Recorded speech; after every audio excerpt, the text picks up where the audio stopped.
the drink down at least. That's what I'm on. That's what I'm on. Move! So the episode begins with the fine-ass security guard blocking Big Keva from getting to Tinkabella. Ooh, I love them tattoos, honey. Very tribal. Okay, so anyway, how this all started, it was so stupid. Big Keva was talking to the Hulk. Okay, and then Bleachabella came over and was like, yo, Taseki, you good? And Big Keva didn't like that. So Big Keva started, being like, what the fuck? Don't ask me if she good. And then Tinkabella just socked her.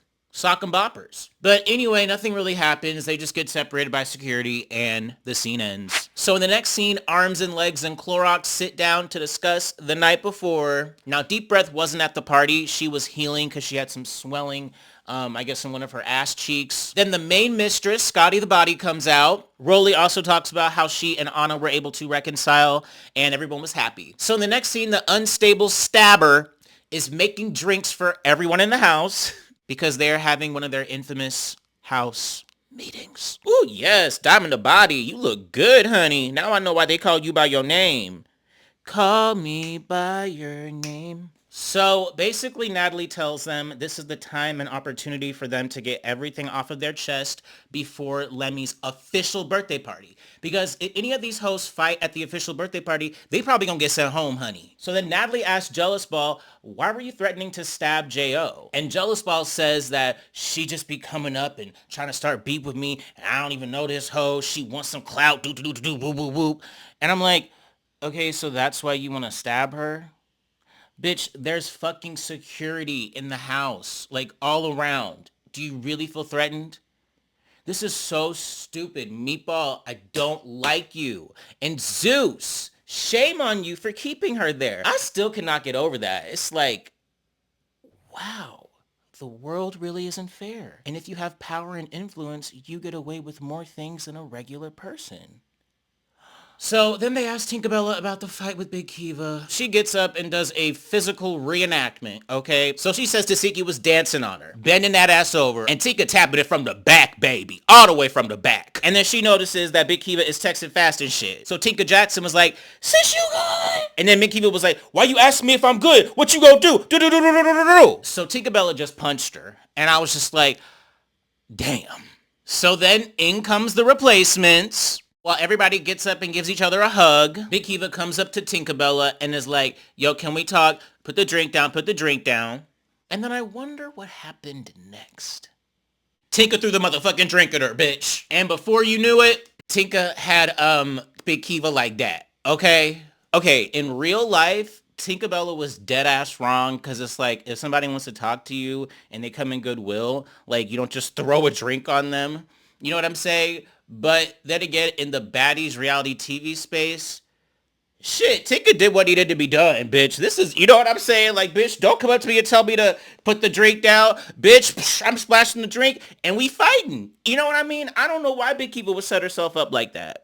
So they're just popping their shit back and forth. The security is picking them off the ground. Ooh, they be having Tinkabella looking rough. Maybe her and Meatball really are sisters. So Big Keva naturally wants to run it back. And this punk literally is like, I'm not fighting anymore. I have to get pretty for the party.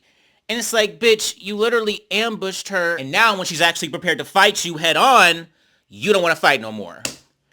Bitch, bye. So Tinkabella basically says, look, it's the replacements versus us right now. And I saw you with one of us and I wanted to check in on my girl. You would do the same thing with your girl. And Big Keva's basically like, you know, whatever, I'm done with it. Natalie tries to get them to hug it out, but they're like, no, we're not hugging it out. We'll just be cordial at the party. So in the next scene, the girls leave for Lemmie's party. Now, this was awkward. Meatball goes into a separate car and her full price version, Biggie, comes in, but she's like, where's Taseki? And the producer's like, oh, she's not ready. And then Biggie was like, I want to ride with Taseki. Oh? But Biggie gets in the car because there's no other choice. So then they arrive to Lemmie's party. There goes Lemmie, honey. And they do a full montage with a full scenic route of women, ass, smoking, hookah. I mean, literally. It seemed like half this episode was a motherfucking montage and scenic aerial view. I was like, girl. Oh, there's Tatted Up Sky. Ooh, and then there's DJ Sky, a.k.a. DJ Floor Low Basement Concrete. Woo! Woo! She looks good, honey. She looks good. She's always had a banging body. And I think she's all natural except for her BBL. So then guess who shows up? Miss E.T. Honey, aka Etheria Ruffin. Oh, it looks like her and Lemmie are on good terms. So maybe she'll be back on Zeus as a full-time cast member. I hope so. And then they cut to Rolly mean mugging her, of course. Oh, there's Nene Leakes. Oh my gosh. Oh, and now Bobby Light's looking like a chemo patient. So then Natalie gets on the mic and presents Lemmie with his gift, and it is a sparkly ass bracelet. Then Lanithia gets on the mic and does her thing. She says she's proud of these girls. They look really good, and she feels like their mama. Then Bianca shows up, and she doesn't look very happy. Not happy at all. But I love the outfit, baby. I love this. I love this. Natalie sees her and she's like, I just hope this break has helped her calm down and, you know, not be so mad. Ooh, Diamond the Body does a whole twerk extravaganza. And look what she do. Oh my God. That's talent, Diamond the Body. Strippers really be talented people. So then Sapphire sees E.T. and she's like, oh, me and E.T. are good. She gives her a hug. E.T. is very emotional. She's very kind, and I don't know, it's touching their hearts. They're like, aw. Child, E.T. want that job back. Then she meets up with Tasiki. And I was like, oh shit, like this is gonna be epic.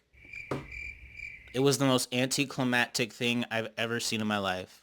This is basically how it goes. Tasiki was like, yo, why they want us to fight? She's like, I don't know. She's like, I don't know either. Let's hug it out. Ooh.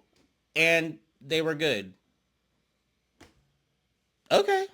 Then E.T. looks and sees Scotty, honey. And Scotty looking at E.T. as well. So Scotty confronts E.T. about her leaking her number. E.T. is basically like, I didn't do it. But Scotty was like, yes, you did. Yes, you did. But then they just like end up doing this jokey thing where they're like, ooh. And then Scotty asked her about an interview she did where she basically said it was on site with Scotty. And E.T. was basically like, you know, I was mad. I say a lot of things when I'm mad, but I don't mean it today. You know, Scotty accepted the apology because she's a weak ass bitch. So then E.T. talks to Natalie, honey. And they basically joke like, bitch, you still haven't gave me my $5,000 for my Chanel boots. But didn't Natalie say she already took that out of her check? Huh? So yeah, they give each other a hug. I don't know. It's just like, damn, all these like big beefs just get settled so quickly. Then they hear some yapping. And it is Bianca saying to Sapphire, let's fight, let's fight. They're not letting them fight, honey. They're not letting them fight. Bianca tries to get to them. It doesn't work. And in the confessional, Scotty says Bianca spit again. So I'm like, oh my God. So then she gets escorted the fuck out of the party. Now, I don't know if she's leaving the show. I don't think so because they didn't give her a montage or anything. So I think we'll be seeing her a little later. But then there's a dispute at the microphone, okay? Biggie feels like Scotty and DJ Sky were purposely keeping the mic away from Biggie. But Scotty's like, what? What are you talking about? You're tripping. And then Mariah says that Tasiki told her she heard that people were bullying Biggie. And I'm like, girl, what? Nobody is bullying that fat bitch. This was a stupid ass argument. And Biggie's actually showing her insecurity. She's like, I don't even know why DJ Sky is addressing me. She's not even here this season. Don't you try to keep the mic away from me. I'm like, girl, what is wrong with you? So then Lemmie lights a whole bunch of sparklers. They all jump in the pool while men throw money at them. And that's pretty much how the episode ends. But I want to know what you guys think. And this is the video the YouTube algorithm thinks you should watch next.